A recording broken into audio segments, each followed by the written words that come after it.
That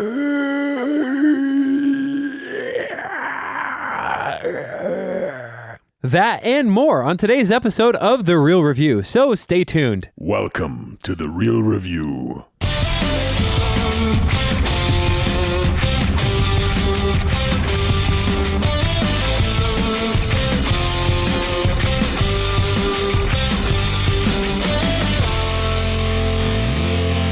Welcome to The Real Review, sponsored by Parametric and Lazy Ape Studios, where you get some of the latest happenings, real thoughts, and perspectives in the world of film and television. Everybody, hello. I am here with Joel, just married someone, Cunningham. That was a touching tribute. I was like, there's some aspects to that I want to talk about, though. Yeah, sure. I'm here with Matt. Ain't nothing but a hound dog, hey. It's funny. Yeah, I want to talk. I want to get. Let's first make sure we get back to the Murray comment there. I think that was. I don't know. You stayed. I'm assuming through the end of the. Yeah. Okay. Yeah, I there's did. an end credit scene. The whole thing. Yeah, and the entire thing, that was like a Marvel movie. Probably my favorite part of the entire movie. That was really yeah. Wow. It was pretty good. Yeah. So let's talk about that here in a second, but. For right now, everybody who's tuning in, first time or repeat listener, welcome to The Real Review. And if you've heard it before, great. If not, I'm going to tell you right now.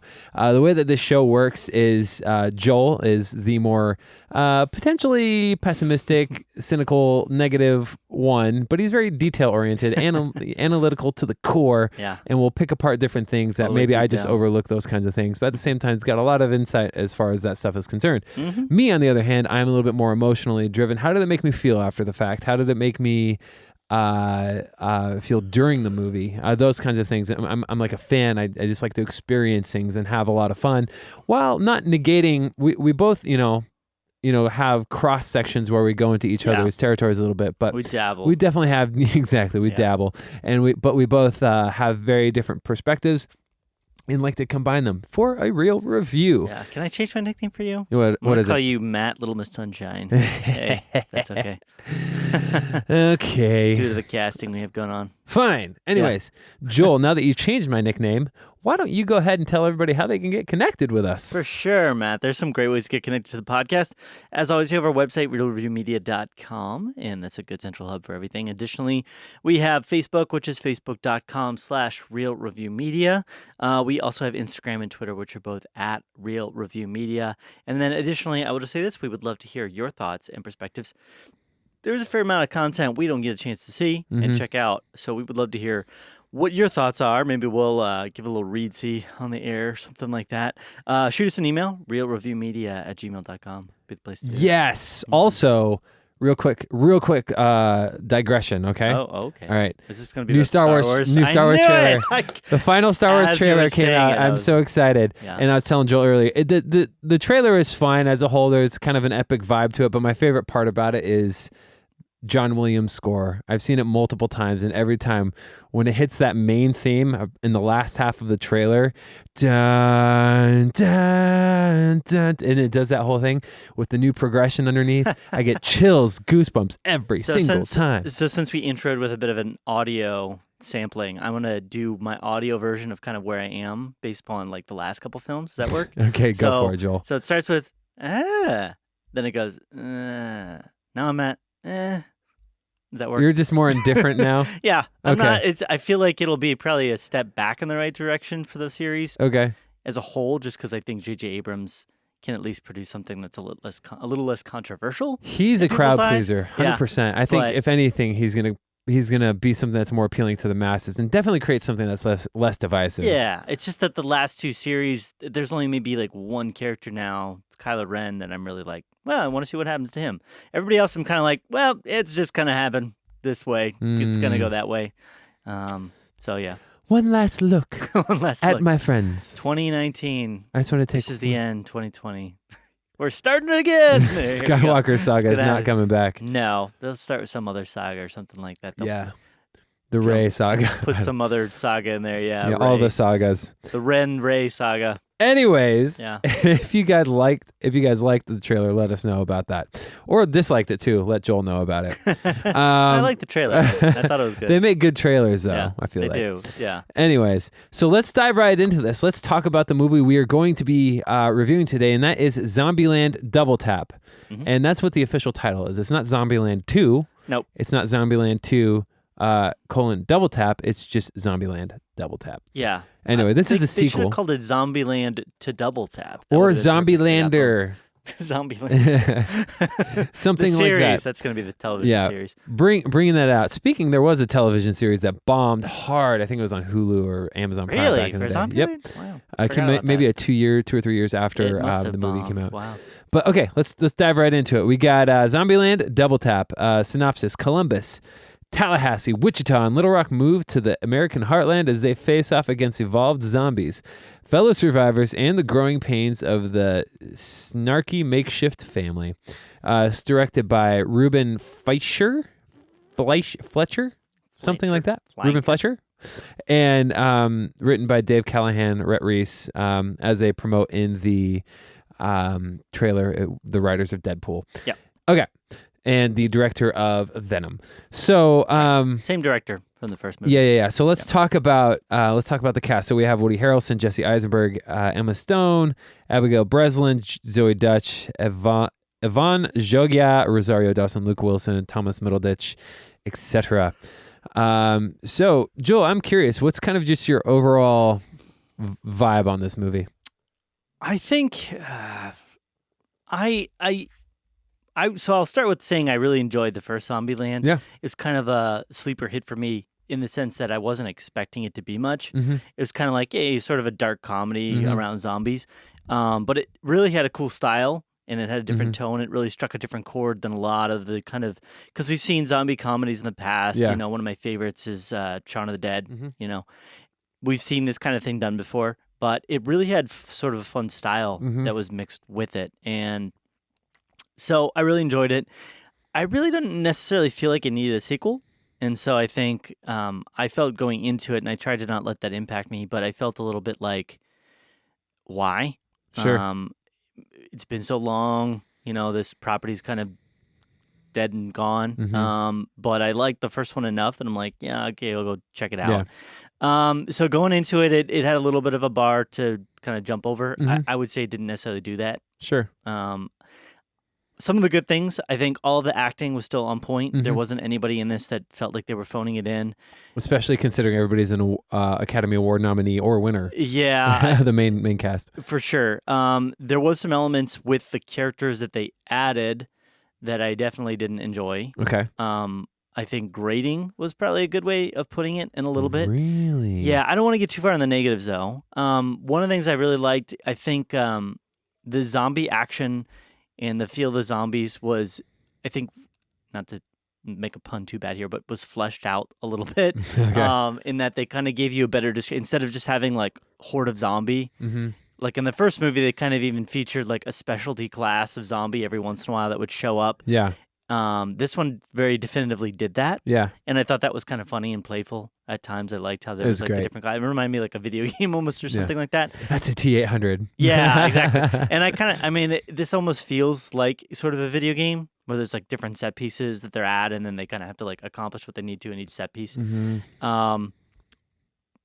Why don't you talk a little about that's your awesome. happy So my thoughts? overall vibe, I really enjoyed it. I really enjoyed the first one. Really enjoyed this one. I wouldn't say it's not better than the first one, but there are elements in this movie that I really like that they used a lot more from the first one that I wanted to see more in the first one. They did a lot more in this one.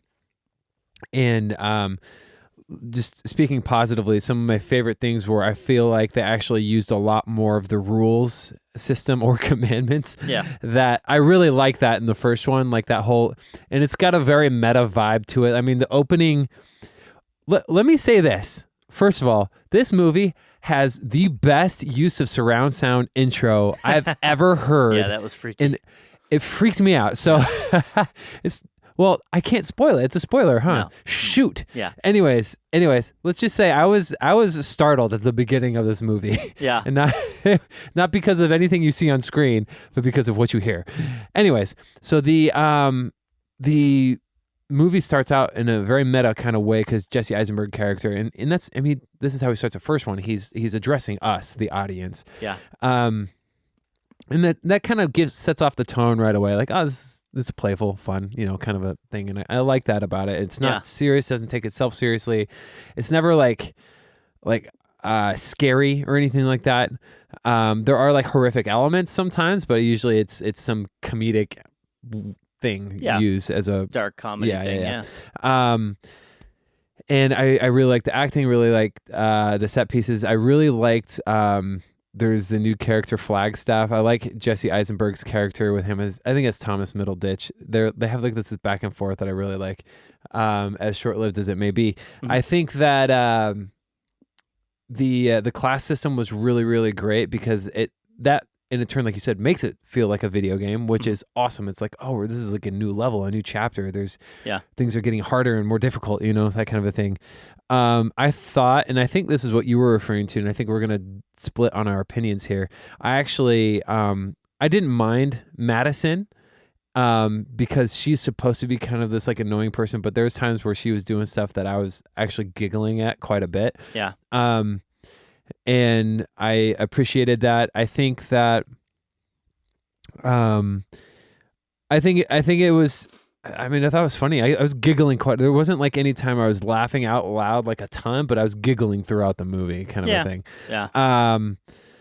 But other than that, I really enjoyed it a lot more than I thought I would, and I think maybe I just went in with lower expectations. But it was fun. I had fun watching it. I guess I could say that.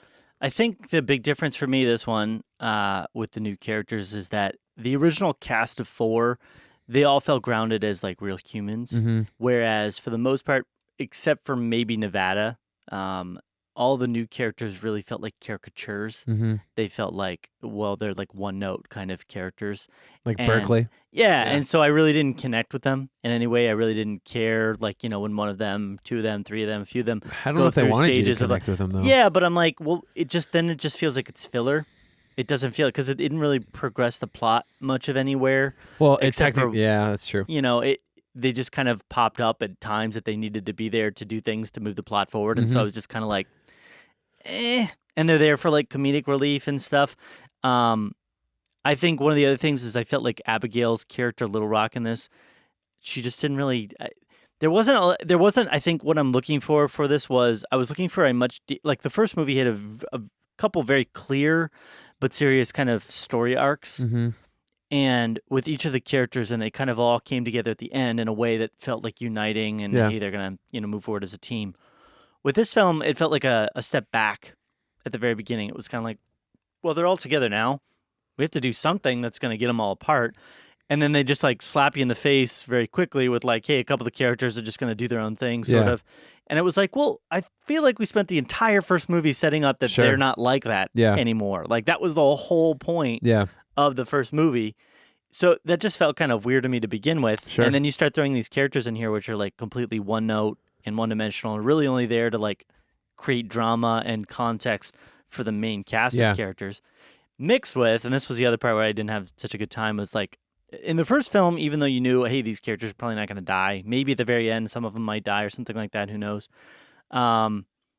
This film very much from the very get-go felt like, okay, these zombies are just like not a threat to them at all. Yeah. They're, from the very get-go, you get a sense of they can just pretty much wipe out any zombie that shows up, and they don't even care anymore. They just walk into a field with like hundreds of zombies, probably not hundreds, but like a ton of zombies, and they just kill them. It doesn't matter. So it was like, well, there's no real threat anymore. And then they tried to introduce like the different levels of zombie, and then there was one like new, the T-800, which I'm going to spoil, but like that new type of zombie that's supposed to be this like huge threat, but that doesn't really play out anyway. I mean, there's only a couple parts where they really are any distinctly different from like a normal zombie. And it really doesn't make that much of a difference to the actual main cast of characters. Yeah. So I think what I was left with was interesting characters that I'd seen in the first film, good action with zombies, and some humorous moments. Yeah. And that's kind of what I felt what I got from the film. Yeah. so I don't think I had quite as good an experience as maybe as what you did. Sure. It didn't feel like I needed this. I kind of was like, well, man, guys, I get it. I would have loved to see a new story that like really took them in a interesting direction. I felt like the inklings of things. I think what I could have really used was some realistic tension and stakes, but it felt like the entire time was like, well, we're just kind of going to show you a bit of a cheesy side story to these cast of characters. But I think that was the intention. Yeah. Because the Zombieland was always, before it was made into a movie, it was always supposed to be an episodic zombie comedy, like action show. Yeah. That's what it was. And this felt like a zombie comedy action show, like another episode. It felt like an episode. Right. Yeah. And I really like that. They actually play on the Zombie Kill of the Year bit like more this go around that I thought was fun. Like that. Yeah. And some clever stuff.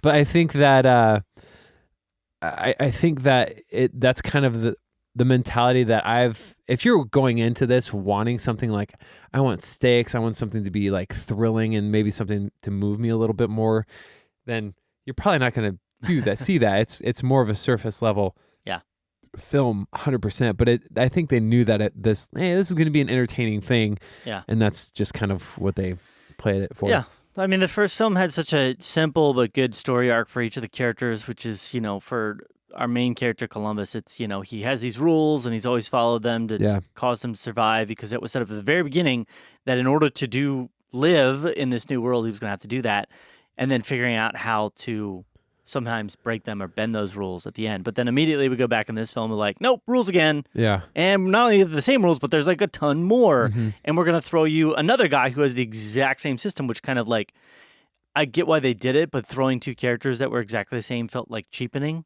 Sure. It like turned those characters, like the original ones, into sort of caricatures.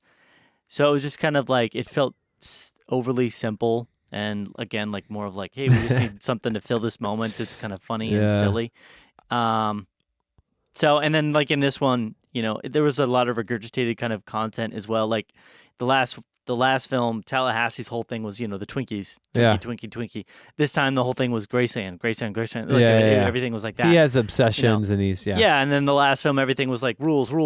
And, Emma Stone's and Little Rocks are like, we want to be independent and no rules and do what we want. And it was like the exact same thing, but it was like in a different context where it was less interesting to me because of these less important characters and really feeling like we've already seen this story arc happen. What's your name, old guy? Salty Taffy. Yeah, I guess you could say. I guess you could say, but it's at the same time, I just can't help but feel like, I feel like if they'd made some minor tweaks here and there, if they had added like a real new element to the world beyond just like different classes of zombies, like if they had like, I hate to say it, but if they'd done something more similar like Walking Dead, where you had like a group of, cannibalistic humans or something like a government force that something that would have really posed a threat to them instead of being like the pacifistic, whatever group, that it would have been a lot more interesting to me. It would have been a lot more like, well, there's some stakes there in they're roughing each other and the relationship that they have. Yeah. I thought it was fun. I feel like this could be a movie or a series if they wanted to. Obviously, these actors are all super high caliber and they're not going to have, it's not going to be a possibility, but I could see this making a lot of money if they wanted to do like an yearly or every 2 years, like release a new one, Zombieland, something. It could be like whatever, like kind of like how Saw was for a while. It kind of feels like what they're trying to do here is like set up a reoccurring series that happens every once in a while. They can get the cast together again. I don't see that happening because they're crazy busy, and that was the reason why they didn't make this sooner, is because their schedules were just bonkers. Yeah. But other than that, I had a good time. What are you rating this thing? I'm giving it a 78. Oh, that's not as actually. It's not as bad as you might think. Like I said, I enjoyed the action. The comedy had me chuckling most of the way throughout, and I enjoyed the characters and the world. It's C+. Yeah, it's just kind of like it just felt sort of unnecessary. Yeah, I'm gonna give it an 83. Okay. Yeah. So I think one of the things that did it for me, that bumped it up. So one thing that knocked it a little lower was the final big battle conflict. Yeah. It felt very staged. I mean, they live in and not to spoil it too much, but like they're in a fortress. Yeah. They're in a skyrise. How are the zombies even going to get them? Yeah. first of all, because like that's the point of putting your base at the top of a skyrise. And then the thing that bumped it higher though was the very end and the end credit scene, which I won't spoil. But like, Yeah. Do you want to do a spoiler thing? We can do a brief one. Let's do a quick, brief yeah. spoiler thing. Okay, so we got a 78 for you and an 83 for me for the score, and we're gonna jump into spoilers here in 5 seconds. So if you don't want to listen to spoilers, then turn it off now. But other than that, spoilers in 5, 4, 3, 2, 1. Let's talk about Bill Murray. And Zoe Dutch dies. No, I'm kidding. No, she doesn't die. Tom Hiddleston, Luke Wilson, they die. Yeah. Pretty gruesomely, I might add. Tom Middleditch. Tom Middleditch. Did I say ditch? Call him said Tom Hiddleston. Wilson. Tom Hiddleston. Oh, jeez, yeah. The Murray thing? Yeah. Yeah. Oh, thank you. I Yeah, forgot. Murrayed. I see. I'm glad you reminded me. Yeah. Again, that was another thing where I felt like it felt very forced. It felt very like, oh, we're just going to play up a joke of something that was like from the last movie where it's like, remember that thing with the Twinkie? Remember that thing with Bill Murray? Now, I liked the scene where we had of him basically going around the middle credit scene, yeah? Yeah, where he basically is going around killing everybody in all the zombies, because it was just kind of so ridiculous to see this, older man, like, and his Bill Murray kills Al Roker. Yeah, it was hilarious. Yeah, like that was like my favorite part, I think, of the entire thing. And it was cool because you kind of got to see the zombie outbreak as it happened. So like it added a bit more to the story, but then it also gave you this like hilarious kind of like side thing with Murray. But like, how would she even know what happened with Bill Murray, how he died? Like, to be honest, one of my favorite in the zombie genre, one of my favorite elements of that is when the outbreak starts. Yeah. Like I like seeing that realized on film in some capacity. Yeah. So I'm always a fan of that, and they never did that before. And it was just something. In the prior film, he just wakes up and like she's a zombie. Yeah. And I think it happened a lot quicker. Maybe I'm wrong, but like the bites that like it happens really fast. It happens super fast with like Tom Middleton hit Middleditch. Keep calling Tom Middleditch and everything. Yeah, like that was like in the span of maybe 2 minutes. The hairball thing at the end. I 100% think that was just an outtake. Bill Murray just riffing on something at the end. Probably, yeah. Where he's like, let me do it in Spanish. And then the reporter's cracking up. Yeah. I think that was totally not even like a part of the film, but they're like, let's just throw that in there. It's funny. Probably, yeah. It was good. I think he's good with that kind of thing. I'm trying to think if there's anything else I really wanted to talk about.